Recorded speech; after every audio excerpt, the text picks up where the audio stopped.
Any first timers tonight? We do. We have a first timer. Okay, hi there. How'd you hear about us? You heard about you didn't somebody heard about us not from the internet. Amazing. Well, word of mouth is good too. So we meet at Cranbrook on the first Monday and here on the third Thursday, and we have an observatory at Wolcott Mill Metro Park. We have a free open house every fourth Saturday of the month. Information in our handy flyer here. So you can watch our previous meetings on YouTube, which are getting recorded like right now. You can renew your membership with David, who is online, so you can go to PayPal and do it there. So he won't be accepting your money tonight. So our talk tonight will be Solar Cycle 25 by Rik Hill, a member who moved out to Arizona and the fellow responsible for getting my wife an asteroid named after her. So that was pretty cool. On her birthday, no less. I don't know whether you knew that, Rick. I got the announcement in the mail on her birthday. So I told her about the asteroid from Catalina Sky Survey. So that was really cool. So we like to go back and forth through the ranks and do a roll call. Again, I'm Bob Tremblay, president. Dale Barton, first vice president. Maria Bogna. Mike Dad. Angelo DiManuelo. Bob Berta. Ted Lord. Stephen. Joanna Cohen. Kids here. Dan Wong. And Charlie Slackbine. Hi. Fine. How you doing? Good, thank you. Okay. I'm doing much better than I was last week.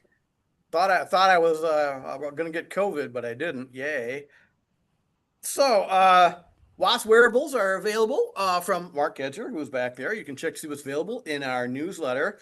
The annual picnic is Saturday, the 23rd. What time? 4 o'clock, I thought we were showing. I thought the board was showing up at 4. So we're doing hot dogs, hamburgers, and pop. Please bring a dish to pass. Service animals are allowed, otherwise no pets. Oh, wow, somebody added that in there. Thank you. So WAS is a member of the Great Lakes Association of Astronomy Club. They meet every second Tuesday of the month. They are organizing the Astronomy at the Beach event, September 26th and 27th at Island Lake State Park. Brother Guy Consolmagno is the speaker. He's going to be in town that weekend.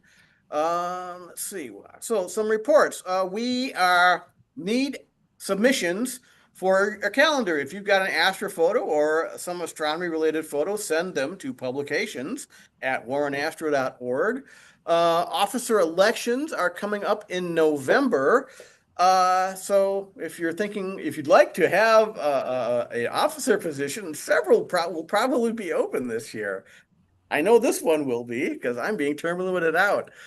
So I don't know Mark, are you going to be officiating the election again? I can do that. Awesome. So that will be awesome. Okay, this is kind of side news, but you may have heard me blathering about Kerbal Space Program for years now. It's an aerospace simulator that allows you to build rockets and launch them and land them on other planets. It's an awesome app, but it's 10 years old and the developers have vaporized. So fast forward to today, a company by the name of RocketWorks is developing the spiritual successor to Kerbal Space Program, and they're calling it Kitten Space Agency. The reason they're calling it that is because the characters in the game have the same dimensions. It's a thing. But anyway, they have been developing it from the ground up, and I have received and played an industry pre-alpha version of it. They were sending them out to content creators and educators, and it's freaking amazing. It looks gorgeous. But it's like pre-alpha. It's not ready for prime time, but I will be demonstrating it when it gets released. It is beautiful. It's orbital mechanics is rock solid. It loads really, really fast, and I have really high hopes for it. I was on a developer voice chat last night, and there were over 560 people viewing it. So there's a lot of interest in this. They're intending on making the app freely available to educational facilities. They're not charging a cent for it. So you will be seeing it. So I'll be demonstrating it at Astronomy at the Beach. So if anyone's interested in hosting a discussion group, this month is kind of late, and next month we got astronomy at the beach. So I'm thinking October, maybe between the 19th and 23rd. If anybody's interested in doing a discussion group, let the board know and we'll put an announcement out. Dale, I need speakers. he needs speakers. He knows he needs.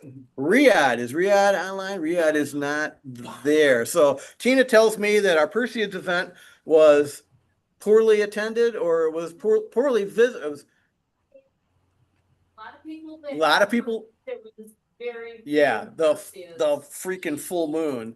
What are you gonna do? I went out at 3 o'clock that morning and the full moon. I didn't see anything. I stood looking at the sky for 20 minutes. Nothing. I was looking for auroras. They kept talking about auroras, you know. Did anybody see a meteor in the last week or two at all?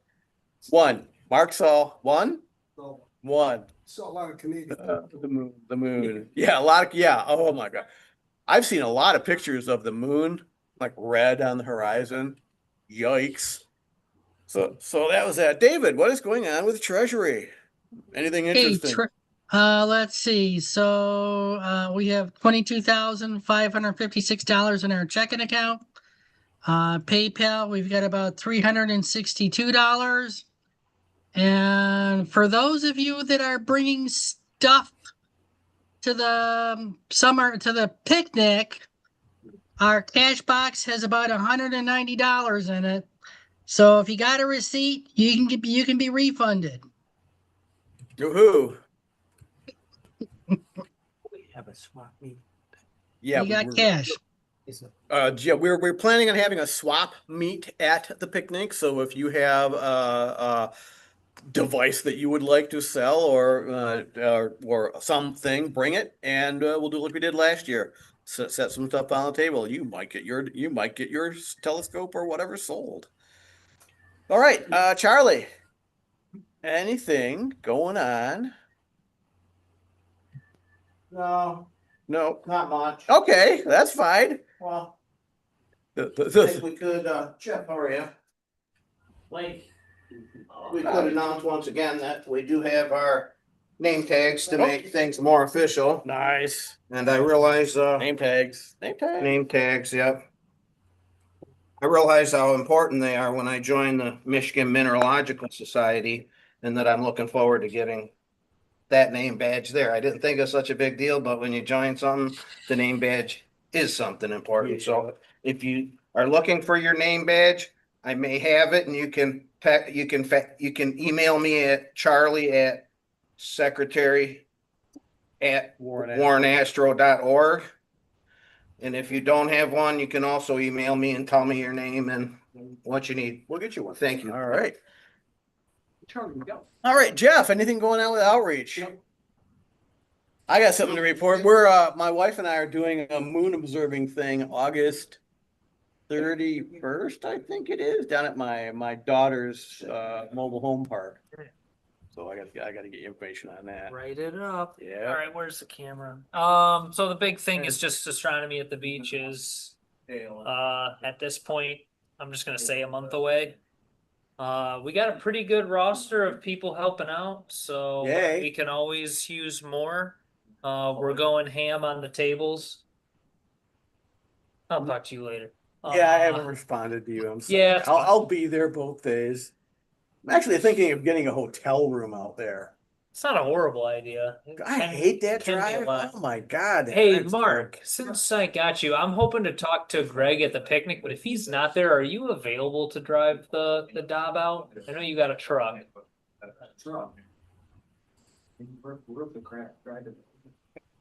No? Okay, well, hopefully Greg will do it. So yeah, astronomy at the beach, if you've not mentioned, 26th and 27th of September, so start gearing up. I don't have my badge, but I have a lanyard, haha. Be there. And then my little history. Oh, also Detroit Public Library, Jennifer Dye is always looking for lectures for their series. It's typically the fourth Tuesday of the month, but they are flexible on that. So if you are interested, you can talk to me and I can get you in touch with her. And then today is the anniversary of Gemini 5 launch. Gemini 5 was, I believe, when we started breaking Soviet records. So they did 8 days in space, 200 or 120 orbits, proved that a short lunar mission could be done. And at the time, that was now we were in space longer than the Soviets were. So rah rah go us. Speaking of Apollo, Jim Lovell passed away. Yeah. Boo. How many Apollo astronauts are left? I don't I'd actually have to know. ask my phone. That number is approaching 0, I believe. Yikes. Been a long time. That's been a long time. Okay, so our newsletter is online. You can access our newsletter at the Warren Astro website. And if you need to get in contact with the board, you can email us at board@warrenastro.org. Let's see, David Levy is not here. All right. Oh, you have another thing? What? What's that? We are officially I should go back up. We're officially a node on the. I should know the organization. I don't know. We got contacted. It's a big national observe the moon thing in October, and they want to do. I think it's 100 hours, and so they want overlap between all of these events over 100 hours, and we're one of the nodes. The Astronomical League. It's isn't the it? International Astronomical Union, Jeff. There you go. See, I knew Big someone leagues. got my flag. So basically, I'm going to force Riyadh to open the observatory. To be, I'll get you more details. It's in October. For the weekend? It's usually on It'll be usually on the weekend closest to the first quarter, Maybe something like that. Yeah. for October. Okay, so October, Hmm? October 2nd through 5th. all right. Thank you. All right, so astronomy in the news. Uranus has a new moon, number 29, discovered by the James Webb Space Telescope. It is 10 kilometers in diameter. It orbits 50,000 kilometers from Uranus. It is just outside the rings. And it was missed by both Hubble and Voyager. So that's pretty cool. NASA commanded the Psyche mission to turn around and capture images of the Earth and Moon, which it did. So yeah, the cameras are working good on the Psyche mission. Interstellar Comet 3I Atlas is very actively releasing water. So it has a tail, and it looks like it has an anti-tail now too, which is interesting. NASA Plus is now on Netflix. So you can watch NASA TV on Netflix. Cool. Yeah. So you could just search through, oh, there's NASA, click and see NASA live. So I think it's a great idea. Also on NASA is a show, an animated show called Apollo 10 and a half. If you have not seen it, watch it. I was dying laughing by about the first quarter. It's narrated by Jack Black, and it is my childhood in the 1960s. I could not believe how many tropes were in there. You guys are going to look at this going, that was what he went through. Yeah, it is my childhood. It's fantastic. It's the story, the plot is kind of crazy. It's science fiction-y. They're trying to get young kids interested in the space program. So a young boy has to go to the moon before Neil Armstrong. So he's in a different mission, but they mixed up. It's really worth watching. So Apollo, Netflix, Apollo 10 and a half. Fantastic. You will be laughing your butt off. So exoplanet update, 59, 83 confirmed. We are so close to 6,000 confirmed. And 7658 candidates, and up a whopping 3 this week. 11 new planets. One of them is, this is kind of embarrassing, Bebop 3b. I'm not the one who names these things. A circumbinary planet discovered through radio velocity. So it orbits a binary star way out past the stability limit. So that's really cool. Another Tatooine. Asteroid updates. We have 1,000,004. We are up 5K on there. Near Earth asteroids, 39,083. We broke 39K. We are still waiting on T Corona Borealis. It is actually down in brightness now, so heaven only knows. We're almost coming up on a year past the due date of that thing blowing. Spaceweather.com says as summer comes to an end, skies are darkening around the Arctic Circle and aurora season has begun. A solar wind stream on August 19 through 20 sparked the first easily visible northern lights in months. And I've seen a couple posts recently about a big coronal hole aiming right at us. So that would be contributing to that. Let's see. Anybody got any observing reports other than one meteor and the full moon? Take it away, Dale. I was out up in the thumb last Friday night. And I expected to have a decent view of the Milky Way. I could barely see it. Haze? And then 2 hours later, when the moon came up, it was so orange. I knew what was going on. It was smoke up there. Yeah. The smoke was cleared somewhat recently, the past 2 weeks. But And that was where the wind blew. yeah, well, the further north it's worse, but Well, there's been a lot of it. I Yeah. mean, horrible. all I can say, last Friday night up. Oh, that's in the wrong. thumb, Okay. I could see the Milky Way, but just barely, and I've seen it there many times before at this time of year.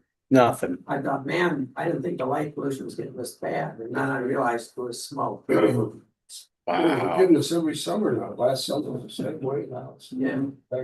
Let's make sure nobody can see it. Are we, I have some astrophotos. oh, we've got some Sort of photos. observing. Dale Hollenbaugh's got photos. There.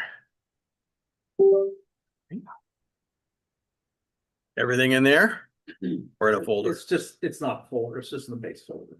That's all right. So I'm gonna put this over. I think I'm gonna share this.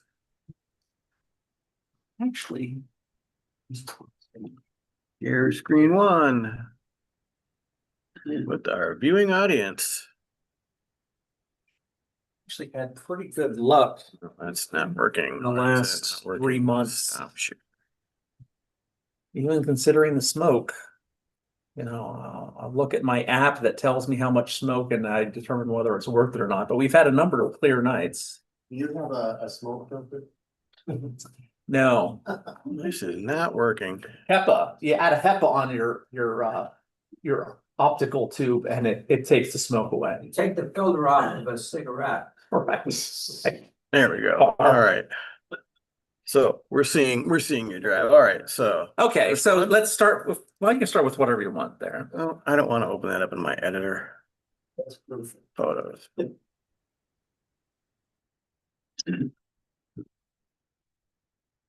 So what telescope did you take that picture with? Okay, so this was taken with Yeah. my Stop share. 51 millimeter refractor, Red Cat 51. Small, packed, fun size, not a smart telescope. There we go. This is actually zoomed in. This is the Bubble Nebula. It's in Cepheus, Cassiopeia, somewhere kind of on the border there. Did you say it's 51 millimeter? 51 millimeter. Objective? Yeah. It's like a 10-hour exposure. 41 Hours? 41 hours. So I went deep because I got some other faint stuff. This is actually one of the brighter targets. How many days? I think it was 8 nights of imaging. I have more time to image because all I have to do is take off my my cover and tell my computer to go, but I don't have time to process it. So I had months worth of data, and finally I had a few hours to process. It was like, wow, this is pretty good data. I don't know if I've ever taken 41 hours on anything. That's most of my good stuff is in the 25-ish hour now. I'd like to get a lot of data. Well, next. Yeah. So that, wow, is this is the wide field view of it. That's the bubble. So that other one was cropped. This is 96 megapixels. Okay, so this is the lobster. The Lord. lobster claw. That's faint. The lobster claw. SH2 something like that. The bubble nebula M52.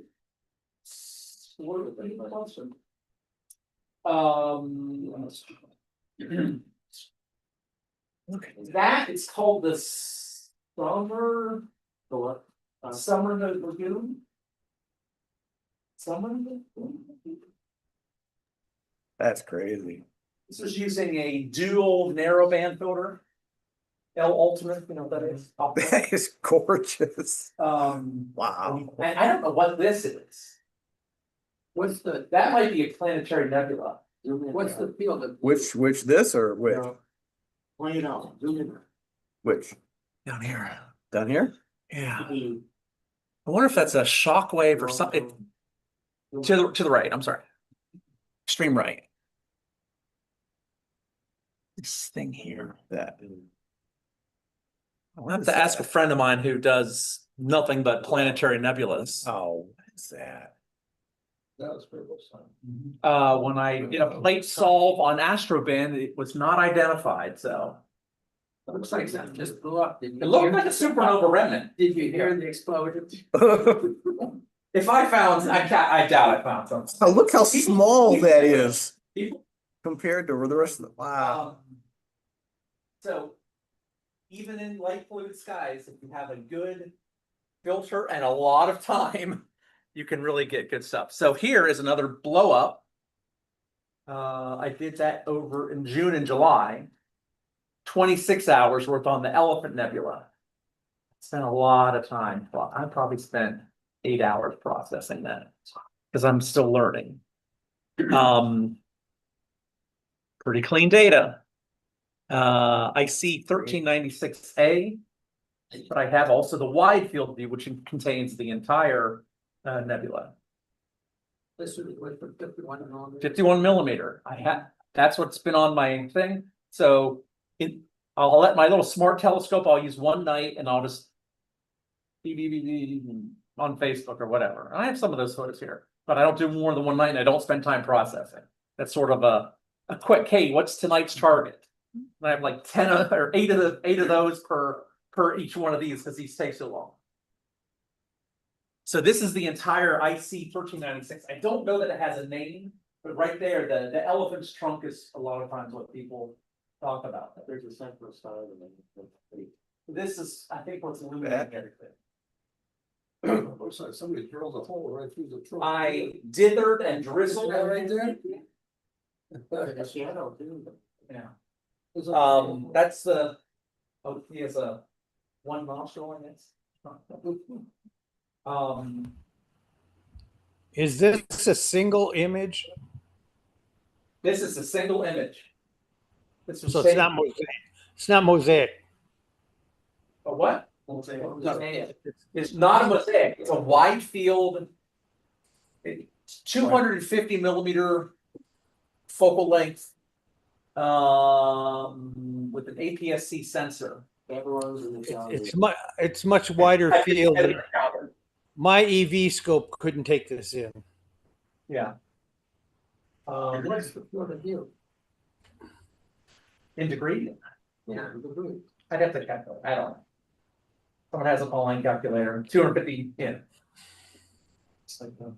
That's a C-star. That's one night. Part of that was taken at our open house. Remember that? At the Stargate, because I can't see that in my house because of trees. So I did it at the Stargate. And that's my first time doing the Trifid Nebula M20. And that's the smart telescope. How many down the bottom it tells you how many minutes. And I didn't, yeah, this is just processed internally. That's called the Butterfly Nebula. I'm not really familiar with that one. About 3-4 hours. It's getting darker, longer. I did a presentation on these smart telescopes. I'm a big fan of them. Get some really good stuff. That's part of the North American Nebula, the so-called wall. Kind of is. Gulf of America. See the Panama Canal. You're right.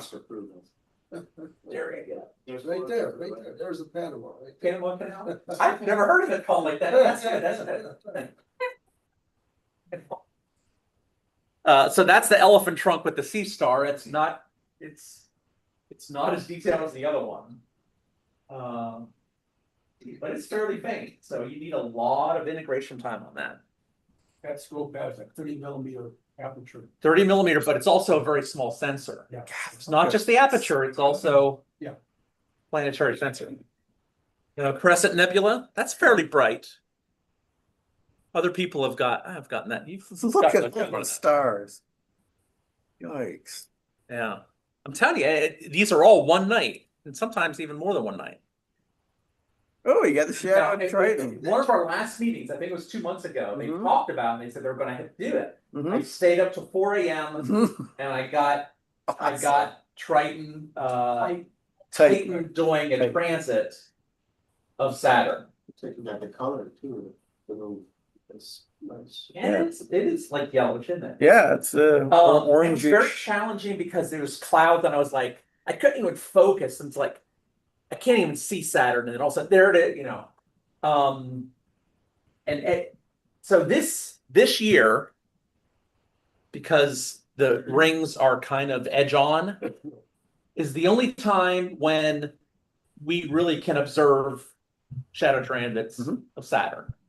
And like from 2024 to I think October might be the last one. I think there's like 15 different occurrences of this. Basically, every 2 weeks, Titan does one, revolution of Saturn. If you're lucky, you can get 2 shadows on there. Well, There are actually, during this time, Dione is you can't see. There's not enough resolution, but there's other moons in front of it. Some of my friends who do planetary photography, who do better job, better conditions, bigger scopes, whatever. I've seen one of the smaller moons where they could pick it out. This is. I mean, Saturn now is known to have over 250 moons. So there have to be several transits going on. Yeah, at any time. but that you can actually see that. Right. Yeah. God. So 2 nights. It was the 19th. They did it again. It was bad conditions. So. The elephant's trunk, did you say you had purple in there?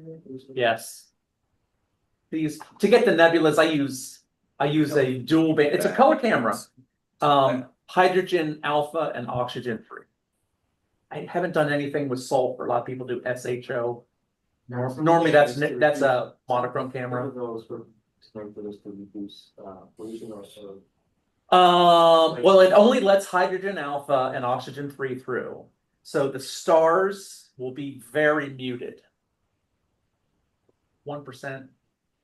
So if you have 41 hours without a filter, the stars would be blooming, really, really bright there. So the stars, it just sort of accentuates because it's an emission nebula. So those 2 frequencies, that's not the right term, but those in the spectrum, those hydrogen's sort of the red. I made it. It's an art. It's art. I made the blue more blue than it's it's not that blue. Right. But anytime you do narrowband, you make up your own colors because it's outside of visual, Is that star there blowing a hole in the center? Very likely. Very likely it's causing stellar wind or whatever causing that gas.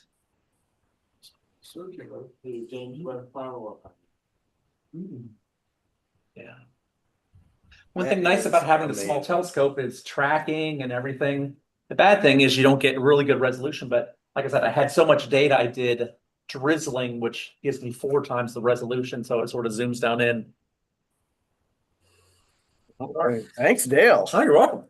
What is this? Wow. Drizzling is when, okay, so every picture you take, stacking, I have hundreds of photos, 5 minute images.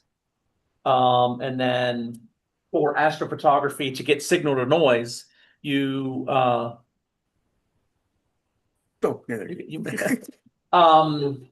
you stack these images one after another to bring out to bring out the signal, and it drops down the noise. And the more data you have, the stronger the signal. You still have to stretch it because it's so faint. Drizzling, when you are guiding on these, you shift the pixels around a little bit so things don't get. Cameras have bad pixels. All cameras have hot pixels, dead pixels, whatever. So you shift it around a little bit each one. So there's 100 photos shifted around a little bit, and then that helps to get rid of any particular bad pixels because it averages out. But drizzling is when you sort of double the point of view, and since you've taken so many photos, you know, you can actually get more resolution. It's a software technique, but based on, you know, math, real math. If you don't have enough data, then you're doubling the resolution. You're not gaining resolution. It's just a higher megapixel picture. But when you have so many subframes that have been shifted around, it actually you're gaining actual data, especially when you're undersampled. And this is undersampled because my focal length is so small. If you had a SCT or a much higher resolution telescope, much larger aperture or whatever. What is the focal length? 250 millimeters. It's actually the same as the Sea Star. How long ago did you start astrophotography? 6 years. 6 years. As long as I've been a club member. Wow. Yeah. Thank you, Dale. All right, so we're gonna take, let's see, it is. Woo-hoo. Believe it is time for the snack break. Yes, okay. So we're gonna take a 20-minute break. We'll reconvene at 10 to 8 for our feature presentation by Rik Hill. Go ahead and take a bio, get a snack, get a drink, and we'll see you back in 20 minutes. I saw him already. I've seen the pictures. It's nice to have a bigger screen. Howdy. You can. I'll split that. I want to. I submitted the Really Alex good. Trump. Oh, you do? Yeah. You know anybody, any place I can donate? I got the picture though. That would be us. No, I think We are having. Yeah. You know what? Just submitted it in the type. I got something. Send it to publication. After that org. And it was they put it in the put it in our newsletter. Or if you want to come and like sell it. I'm not even giving you myself. Oh my gosh. Okay. I contacted them and said. Got the go-to system. It's got some really good lenses on I it. said, hey, check your schedules. He went in I there. just wanna- I just- Other people had been sending him calendar submissions and stuff. Yeah, And I don't know. He said the new whatever. Yeah. AI or what. Yeah, it's catching so many things with spam. Yeah. So the bubble nebula one, I just completed that. Yeah. Is it a Yeah. So I've been taking that. It might be 7. I'm getting more hours per night now. Yeah. Let's do. Most of it was in August. We've had a good stream, uncharacteristically like Michigan, we've had a pretty good stream. Well, there's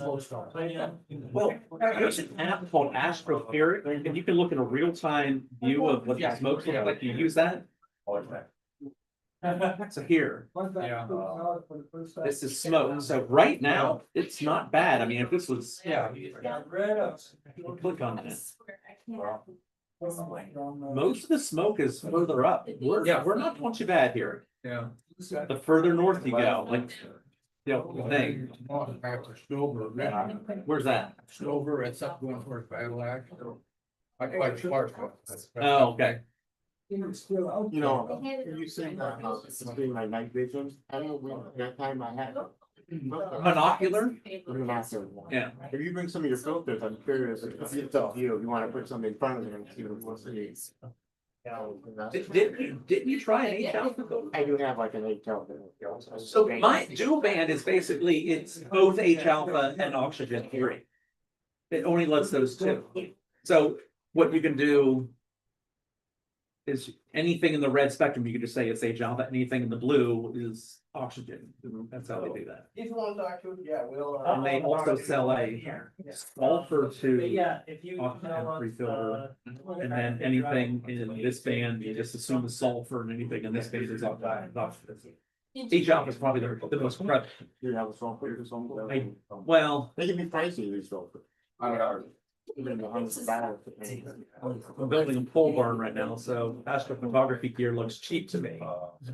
What? Barn? Barn, Really? the garage, it's not active.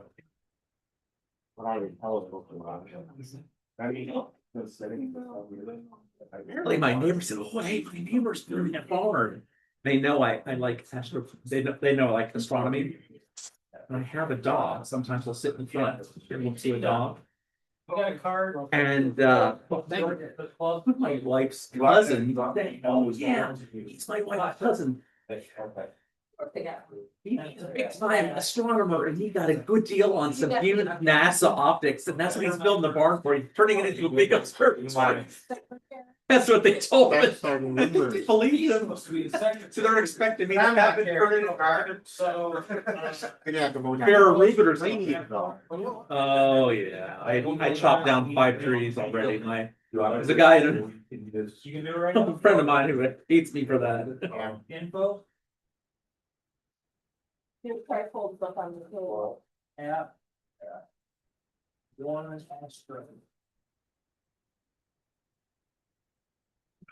Are we going to Tony Island? Yeah. I'm gonna get something substantial this time because I ate like nothing for lunch today. I didn't have lunch. I'm so busy and.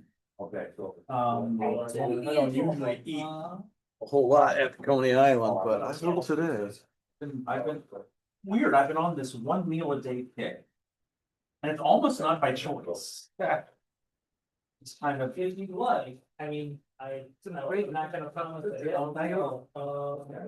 They're few and far between though. I mean. We have to have 2 because. Price you wanna put it up for, and you can just see if you go to hit. Probably 6. Okay. Okay, and there was some. There's a nice stupid Yeah. house. 10-inch, Heck. I'm shooting from here too. my scope. So then. I'm darker. Oh, yeah, you're what? What's your? 4 or 5. 4 or 5, yeah.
Just to make sure we're intentionally muted, right?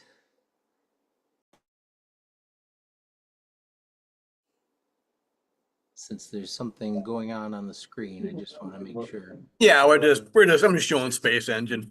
All right, Bob. Who? I think we're all set. I'm gonna bring the TV and the stand for astronomy at the beach. I think we've got cables now. They're not all named. Yeah, they're in that box. And no sound. Right, that's fine. You're not gonna be able to hear in there anyway. No, you never Um, are. But you should have a nice big screen behind you for stuff like this, and that'll be pretty cool. And then tools, you're there both nights, but you're split time. I don't know. Okay. I don't know what I'm doing. Structure is up. We're gonna end up being pretty well covered. I know like Jim has got his own assistant, so that'll be nice. Because maybe he can help, just kind of stand guard on someone's scope while they go driving and that kind of stuff, so. But it's a fairly long driveway, because it's going into the back of our. About 7,000 square feet. Of concrete. 3,500 inside and 3,500 out. Yeah. So. Jonathan, is Rick allowed to share? Everybody allowed to share? I've never tested it, but according to like the light pollution map, I'm right in Bortle 5, and I'm not that far from Bortle 4. I'm not 100% sure how to test. Rick, do you want to go? I know that Dale ran a run through with Rick earlier. Rick, do you want to go ahead and put your title screen on? You know what the Bortle is? I've heard of it. Named after a guy. 405, what do you mean?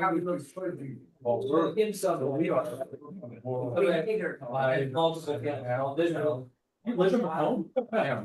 In town? That's pretty good. That's more than 5. Yeah. I think that- Well, it's not 6. Isn't it? Yeah, not 6. Yeah, I've got. I would think it would be. Yeah. All These guys are not that, not that. Time's not that bad. I'm about the same as what the Stargate is. Yeah. About that. Oh, okay. Great down. I'm a little. I will run a different I'm about. We're not really like in the, because I've seen them. It's. I'm putting it at my door.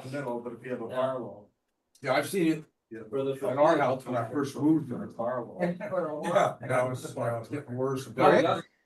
With these. Do you want to go ahead and try to share your presentation? Cut through that. Visually, you can't see it, but you get enough time in on those targets, and those filters can cut through. Oh, yeah. Light pollution. Like a whole set of filters, makes sense down here.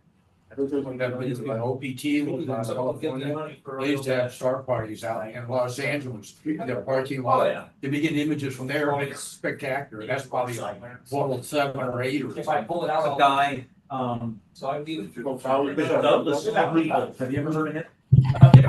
He's down in, Kind of like telescope box. But they actually go down. I think he's in Golden Peak. Will you be coming to the? The airport. Yeah, Taylor. Dale. Yeah. September. Yeah. He does world class. He's published in so many magazines over the day kind of stuff. And we actually have a term. We've named a unit of measure after him. A struble of light is at least 25 hours of integration time. He never does anything less than 25 hours. Yeah. Actually, I thought wrong. It might be 30, but I thought it was 25. Rick, would you be able to try to put your title screen on? Can you hear me okay, Rick? I can hear you. Yeah, I can hear somebody. Maybe could you mute the room? Oh, maybe I can. Bob, are you muted? For us? Yeah. All right, there we go. All right, good. So we saw a PowerPoint there. I'm working on it here.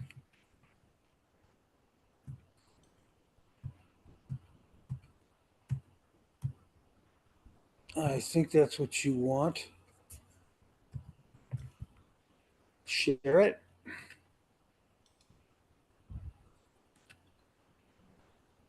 And slideshow. Oh. How's that?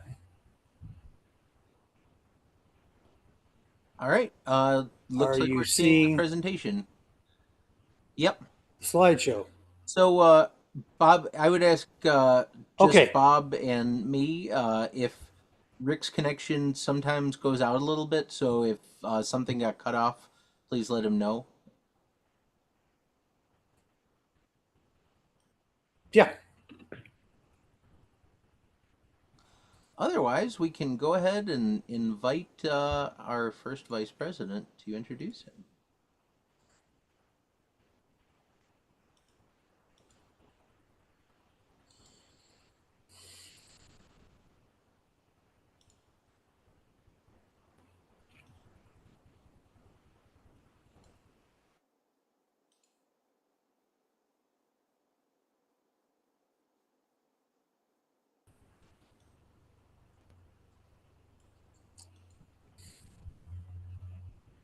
Nope. I muted the room.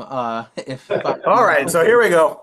We're ready for our main presentation, and Dale Parton is going to introduce our speaker. You're also not on camera Okay. in the room, just so you know. Yeah, I'm getting that. There we go. Hold on. Gallery. It's the gallery. There we go. There he is. There you go, Dale. All right. Okay. So Rik Hill is a Michigander. He was born here, 1949.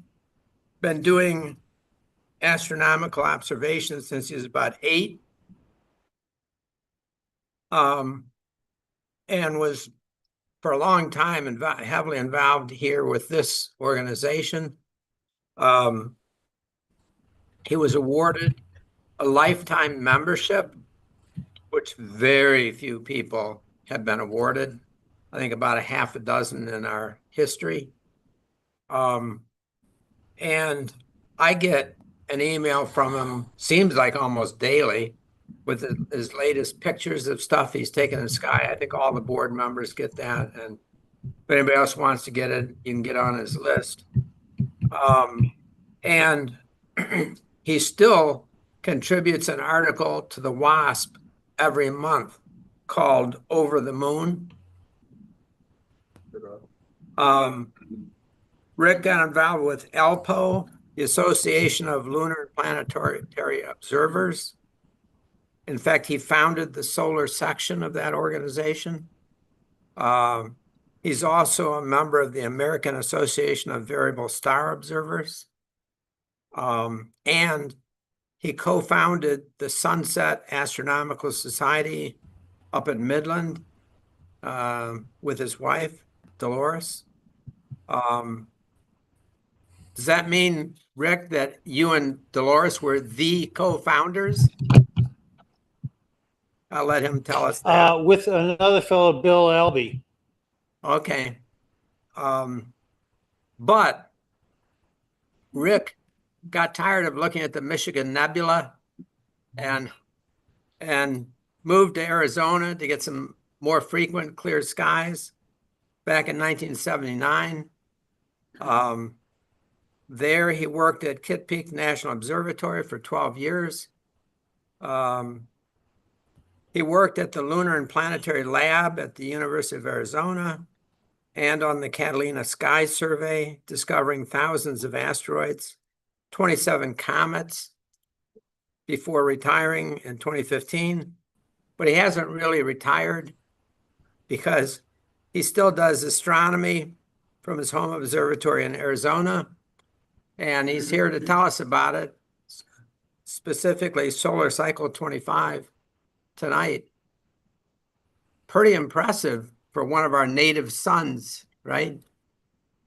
Yep. Rik, I was also, I don't know if you mentioned it, but I was also vice president at Warren Astronomical in 1977, 78. okay. Well, Rik, take it away. It went silence. I don't know if you, I will do so. Well, thank you very much. The talk here today is about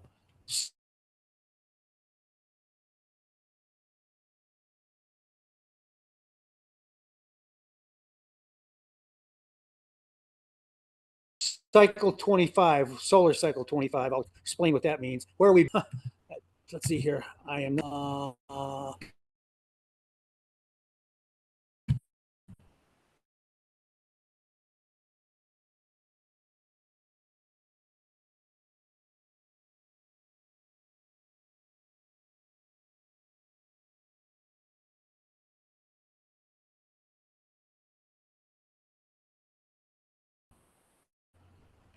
There we go. Warning that solar observing can cause blindness. It could even cause death if you're really, whenever you do solar observing, to take proper precautions. Never observe the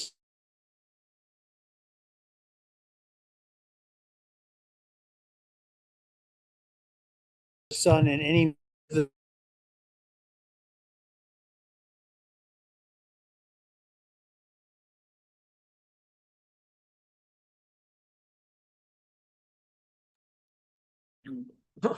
He's breaking up. He's breaking up. Actually, he dropped, no, he didn't drop, he's still there.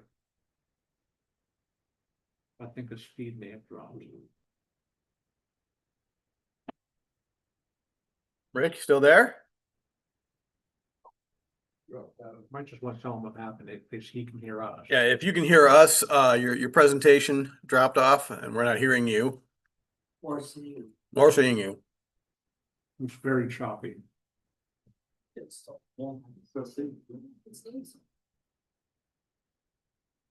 video from.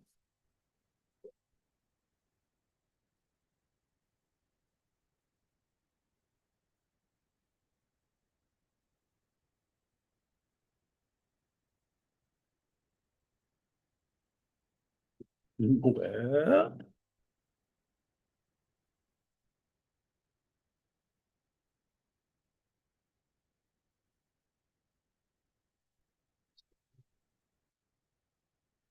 not this end.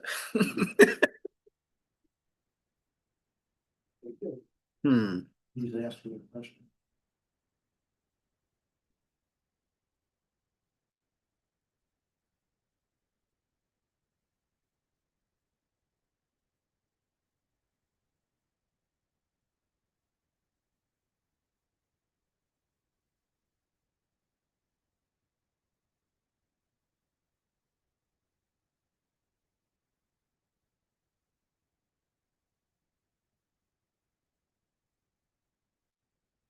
Hmm.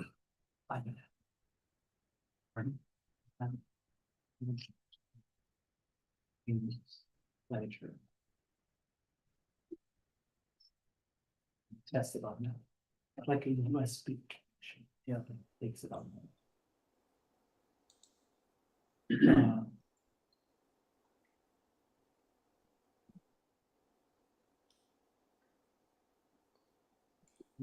Online. We have a problem. I use that seems to be the tables. Like 5 to 40. Yeah, Rick's audio just it doesn't even show a microphone. I don't have any contact information for him, so I can't call him. Would it be possible for him to disconnect and reconnect or like relaunch his app? I know it takes a while. Can you send in the chat, ask him for his phone number?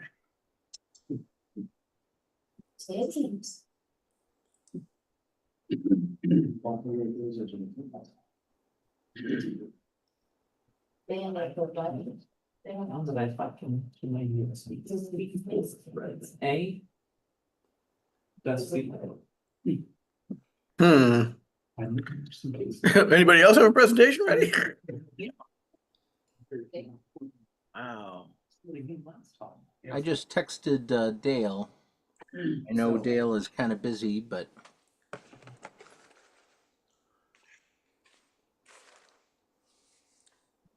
Does he have Rick's contact information?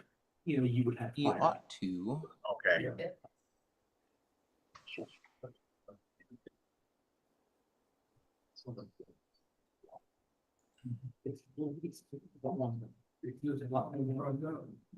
676. Yeah. Small pixel. Apologies for the technical difficulties.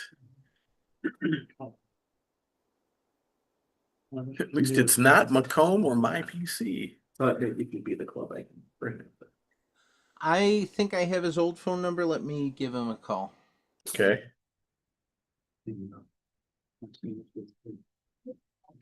hasn't been talking for 10 minutes.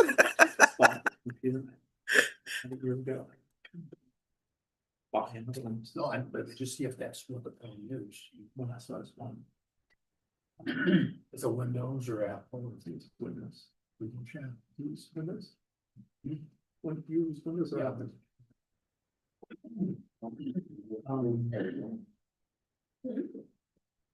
You're gonna be at the next club meeting. I don't tend to go to the Cranbrook ones this week, but Yeah, I haven't gone to Cranbrook usually because he can't go, he's got a good fee, he goes to every month, so I say just go to Cranbrook on the line. next time I can send a message. You can bring. I got his voicemail. Yeah. So. We didn't lose Arizona, did we? You did check the updates to the drivers. Latest driver, latest everything, latest show. Yeah, you got the other two. It might just be again, something, you know. Yeah. Simon Lewis. New Zealand, Simon Lewis. I don't know. Well, Sam was the one He's the.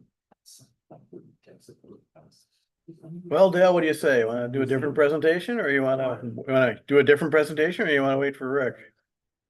I think you have something to present. I've got every presentation I've ever made on this laptop. Well, my asteroids lecture would be my favorite. I might have a short one. You what? I might have a short one. If you Jonathan, if you want to give a presentation, I would love to hear something from you. That would be awesome. Let's have to reschedule Rick.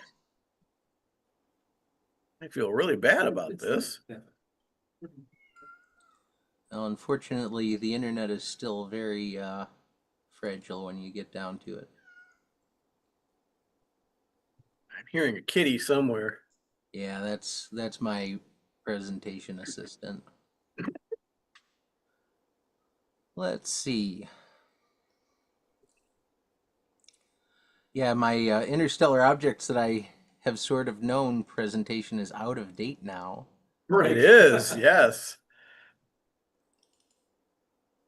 Now, my asteroids lecture is out of date. My sun lecture is out of date. We would know that though. We would know that.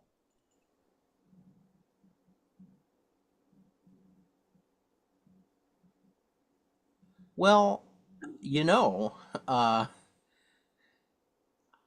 was kind of thinking it might be fun to revisit a presentation of Diane's and talk about Rick and Dolores's work in Arizona. That's one that we haven't had in quite a while. That'd be cool. Well, I don't think I've ever seen that. All right, well, let's do that and maybe Rick will show up at some point. Well, great. Well, what a great substitute. Something on the guy giving the presentation or not giving the presentation. Let me see what I can do here. Where did Zoom go?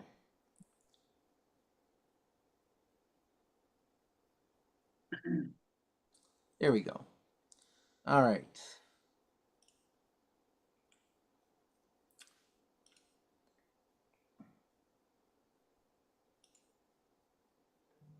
Share.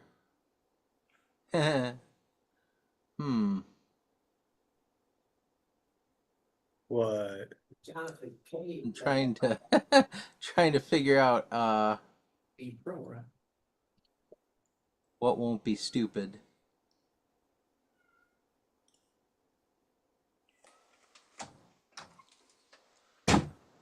Let's see what happens when I share this. Okay. I'm seeing something. Oh no. Okay. What is that? I have a vertical monitor and a horizontal monitor. And it was sharing Okay. Does it look normal now? It's kind of small in the middle of the screen, but it works. I switched screens. Let me see. It's a landscape, but it's not filling the screen. Oh, that's because I have a very large monitor. Yeah, you would have thought that there would be some kind of way to handle that, you know? Like, why can't I share a portion of the screen instead of filling the entire screen?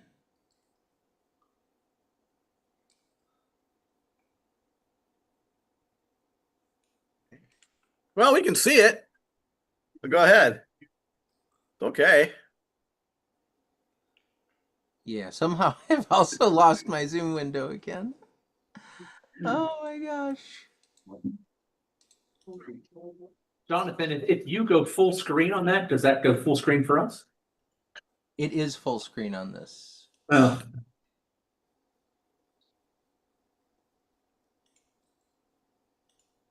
Let's see if I have any options. Advanced. Portion of screen. Hey, there we go.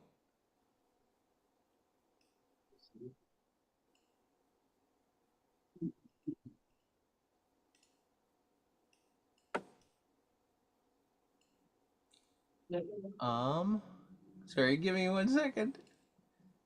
All right.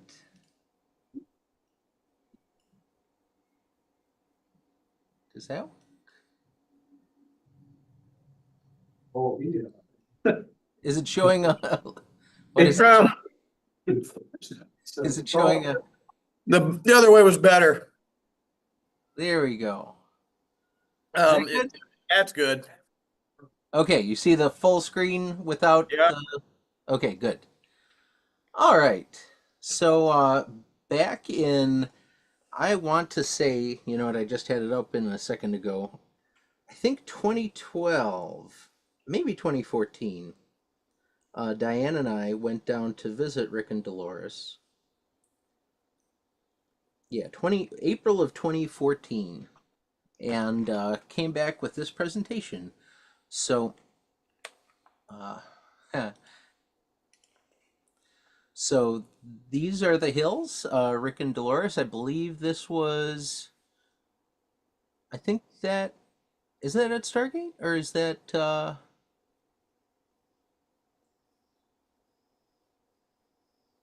That might be at Bill's place. Or it might be someplace else entirely.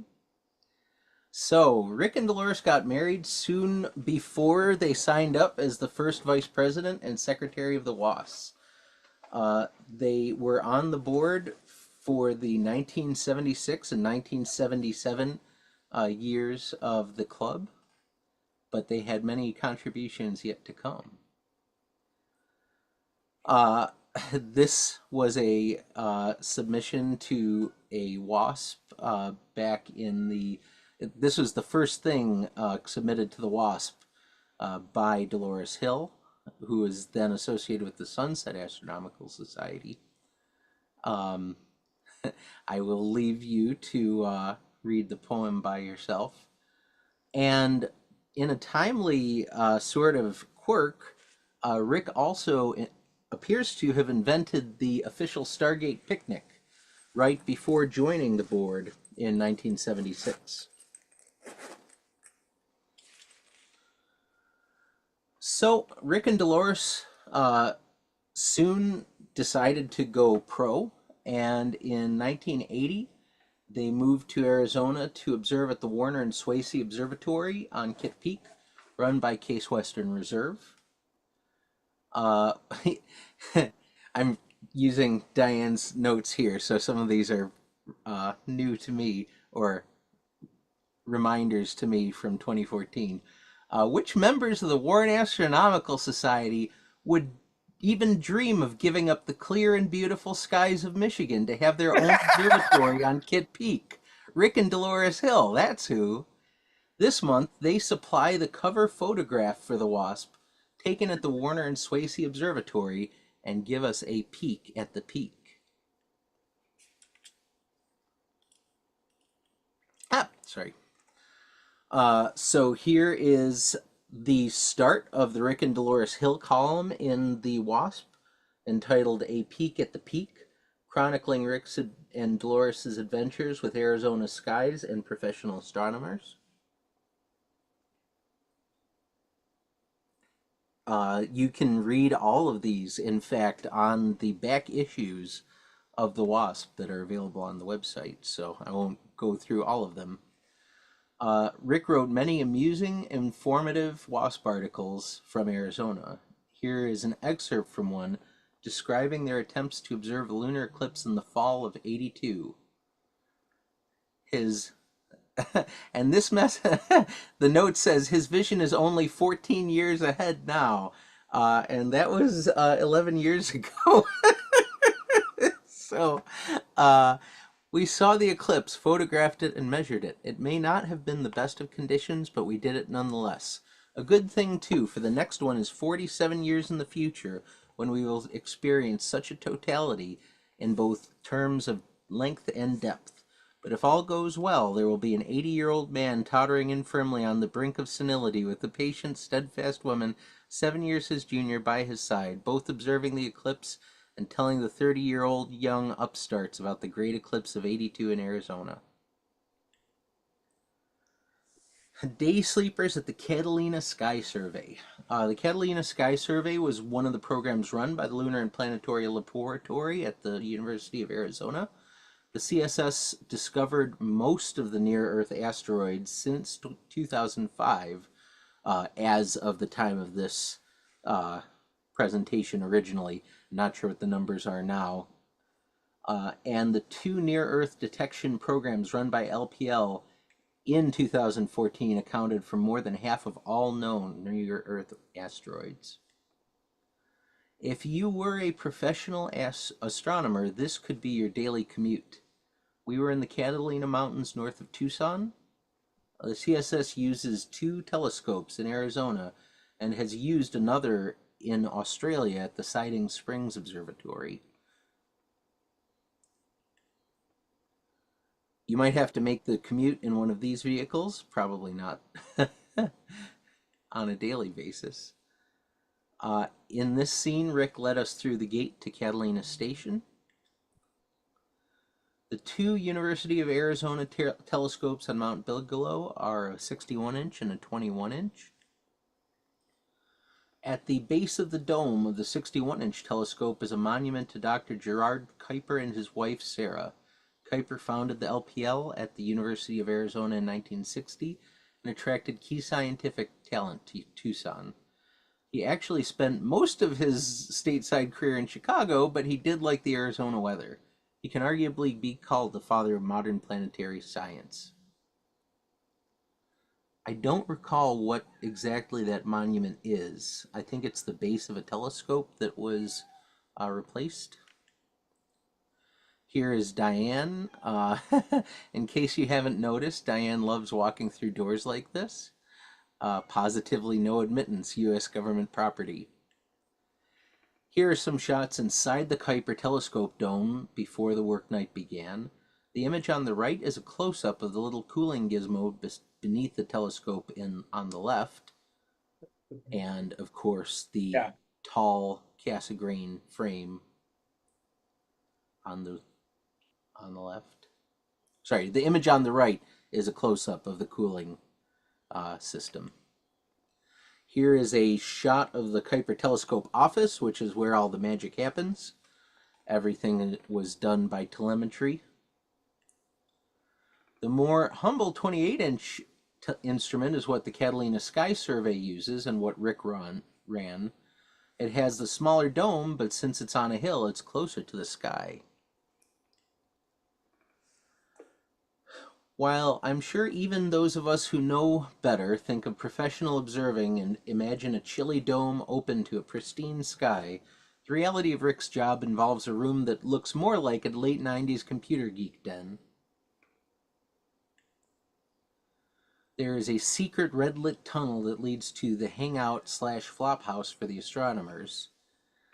Day sleepers, as REM used to sing. The digs there are pretty nice and cozy, if definitely reminiscent of 1983. Hey, Jonathan. Yes. Well, I was in Tucson last year, and brother guy took us to where you're showing right now, Uh-huh. and he was telling us about these nice astronomer digs, and he said if Kuiper liked you, you could stay in the astronomer digs just down the road. If Kuiper didn't like you, and he pointed at the other mountain, he said, "You go slept over in the other mountain over there." Oh no. I wish I could read what that says. It's attention observers. It's about the fridge disposition policy. So there's Rik in the kitchen. Rik gets to see sunset over the mountains before he starts his shifts. And the CSS is in operation every clear night except for right around the full moon. Of course, we had to get some astronomy and photography in ourselves. Of course, up on the mountain, you get some interesting company. Fittingly enough, given that Rik is looking for space vermin, we had this puffy white comet skunk. Looks like a dirty snowball. I don't know if you can read that. White furry tail, kind of looks like a dirty snowball. Has occasional emergency. I don't know. I wish I could read that one too. We got to stay into the observing session, but had to give up before the night got too late. Here is us under the bicentennial moon tree at the University of Arizona campus. For those who don't recall, the seeds for these trees were actually flown into space and then planted on Earth. We actually got some seeds from this tree. I don't remember what kind of tree it is. Maybe a hickory or something like that. So down on the desert floor, Delores Hill examines the other end of the space vermin issue in the actual labs of the LPL. This is the Phoenix Marslander logo in the upper right, and of course OSIRIS-REx on the upper left. The Kuiper Space Science Building, that name again, it is one of the buildings that houses the LPL on campus. Activities for OSIRIS-REx and the Phoenix mission were housed in the Drake Building elsewhere on campus, but a lot of the research is done here. Oh yeah, so it was a sycamore tree grown from a seed from Apollo 14. The buildings at LPL were filled with fascinating things. On the left, you have a duplicate of the primary mirror of the 1.8 meter telescope for the LPL's other near-Earth object detection program, Spacewatch. The ghostly figures in the background include me, Delores, and our friend April. Spacewatch was located on Kitt Peak, and it was the first program to discover an asteroid using electronic detection. This rock garden underneath the part of the university buildings was actually used for Martian mission practice for some of the Martian rovers. Think of your pet subject in astronomy and imagine how cool it would be to have a poster like this with your name on it. The moral is that Delores is awesome and we should all aspire to be her. Here's Delores in front of a display on OSIRIS-REx at the university's Geology Museum. The target asteroid, which we all know now that OSIRIS-REx has been and gone and returned successfully, everyone knows the name Bennu, but not so much at the time. As you saw earlier, Diane loves going through doors marked restricted. We did that a lot on this trip, thanks to the hills. The lab Delores took us to was the very lab in which the clinching evidence for the KPG boundary impact was analyzed. For those not up on your dinosaurs, that is the Chicxulub crater, the mass extinction event caused by a large asteroid hitting Earth back at the end of the Cretaceous period.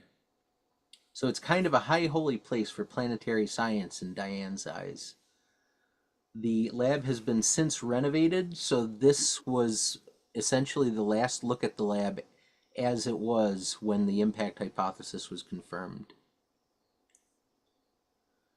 Meteorite Lab doesn't look much more glamorous than the one at the CSS, but it sure brought back memories of the anatomy lab Diane worked at in college. This is doing science. Oh yes, made me a little envious, said Diane. Diane also likes playing with lead bricks. Not something that's really recommended. Yikes. Just a little periodic table humor, scientists, you know.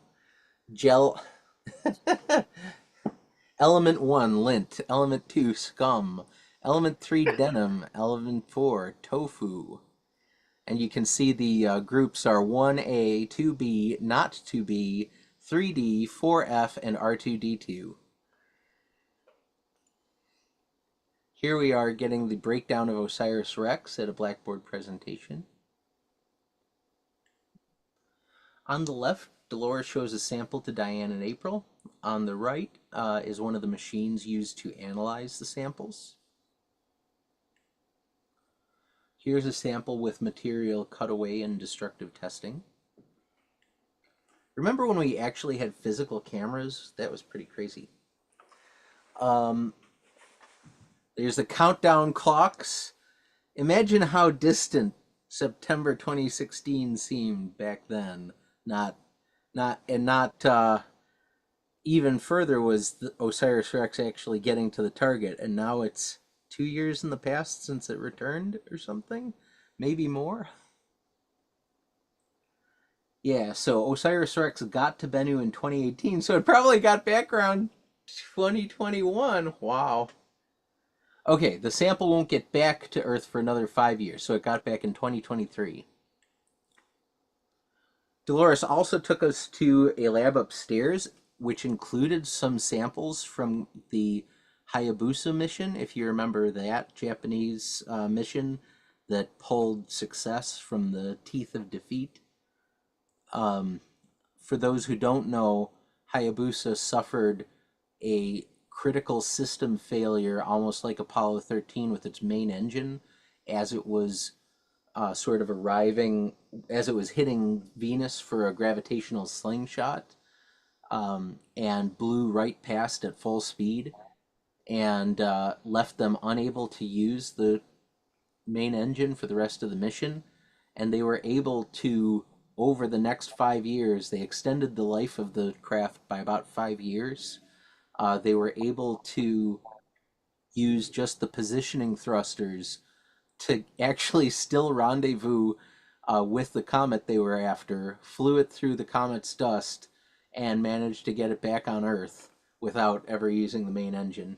It was pretty spectacular. Too soon, our visit was over. It says we brought you posters. Sorry, no posters tonight. And Delores Hill was actually awarded a National Medal at the White House for her work around the Target Asteroids program to help change the relationship between professional and amateur scientists. Meanwhile, Rik was continuing to discover asteroids with the CSS and also naming them after WASP members historical, current, or both, like Larry Kalinowski, Diane Bargel McCullough, Pete Quintus, Lou Fakes, Gary Ross, and Connie Tremblay. And was, as you see, featured in the Smithsonian Magazine.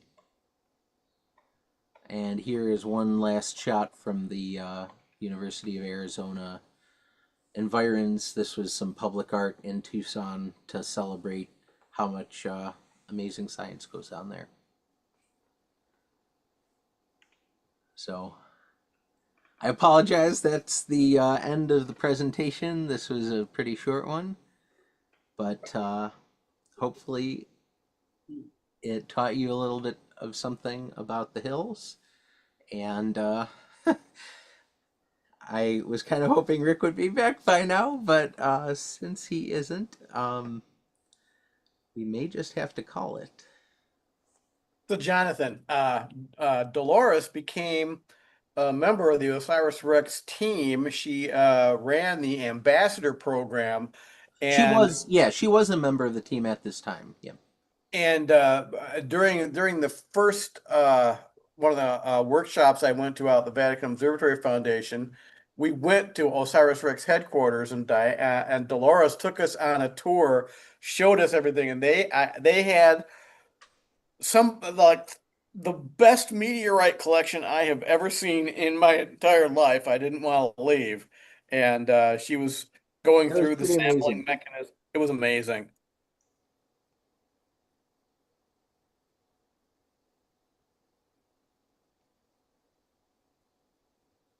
You there, Jonathan? Yes, I am here. No, that sounds pretty amazing. Oh yeah, it I was. know. I know Ken Burton attended the University of Arizona, and was very proud to be associated with the university as well.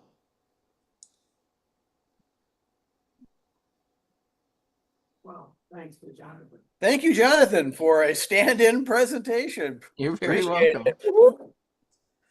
Well, I still want to see Rick's presentation, so Yeah, I do we'll get him too. back here one of these days. Is he still on? He still shows up as being on, my but goodness. he's not here. That's I wonder weird. if he's actually doing his presentation and has no Oh, idea. God, I called him and I got his voicemail, so I don't know.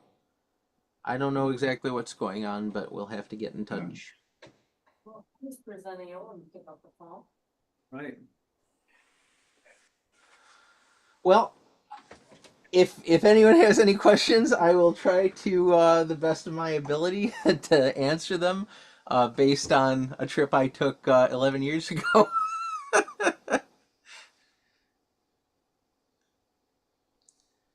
Or otherwise, I can let you get on down to the Coney.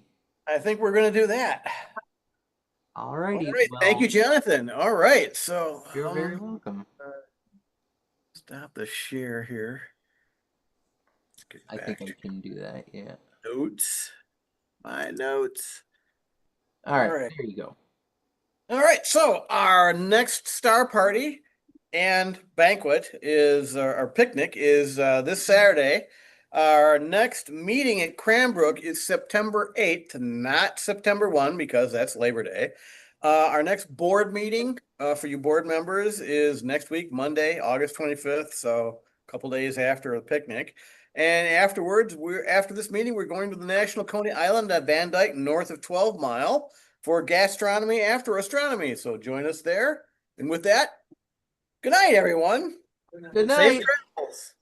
Thank you, Jonathan, again. See you next time. Thank you. It's the restaurant behind the Coney, yeah. Oh, Jimmy's. 12 mile was one. It's not. It's on Van Dyke, north 12. Van Dyke. By the